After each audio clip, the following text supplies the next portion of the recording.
Ang susunod na programa ay rated PG. Ito ay nangangailangan ng patnubay at gabay ng magulang para sa mga batang manonood. Warning. The following content may contain elements that are not suitable for some audiences. Viewer discretion is advised. Skinwalker. One of the Washington's favorite stories from the podcast was told by Lee, who was 14 years old when something caught his attention on the side of the road during the late-night drive home. It was tall and very thin, and it had long arms, it had long legs, it had 4 on its shoulders, it had 4 on its arms, it had 4 on its leg, Lee said. And I see whatever it was running toward us, running toward the truck. And I'm already going 30 miles an hour, and I see its arms swimming. It's a long arm and long legs taking big strides. At this point, I was speeding up. I was going to the point where I was like 65 miles an hour on a dirt washboard road. So I was fishing, and this thing is keeping up.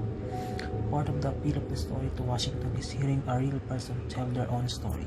The skinwalker phenomena often comes up in Native American cultures, and people are reluctant to share it with outsiders, he says.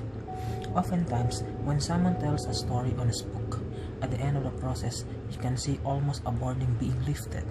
A weight gone from this person, he says, because it's like the stories that you can tell anybody else tell us. There's never any doubt that what people describe on a podcast feels utterly real to them. No matter how outlandish it may sound to the audience, listeners must balance these two opposite ideas in their heads. Simultaneously, he says. The Haunting of Radio Centro. In another Washington's favorites, the storyteller Guillermo works at Radio Centro in Mexico City. There are rumors that the station is haunted with ghosts roaming the hallways.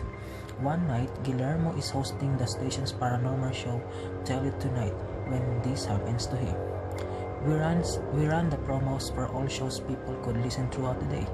The last promo was the one for Tell It Tonight. I hit play to start the first promo, then the second. The third promo was about to play when a machine jumped, and we hear the organs like the music from the beginning of the promo. Knobs went up to maximum volume, drowning everything out. I get super hot like my temperature shot up. The audio is still loud. I turned down the speakers and let the promo run, Guillermo said.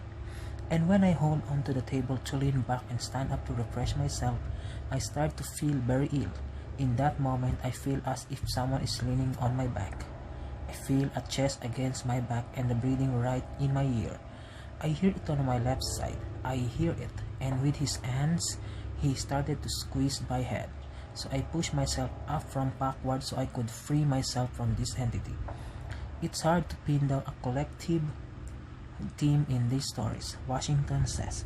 Beyond that, these creatures are most active at night rather than during the day. Every single culture, they have their own monsters, and those monsters always obey different rules depending on where you are, he says. The gene in North Africa is going to be very, very different than a ghost in Maine. Washington says he doesn't exactly believe the stories, but he also doesn't think people are lying. The podcast team worked hard to weed out all the crazy and find credible, respected people who have a strange experiences, he says.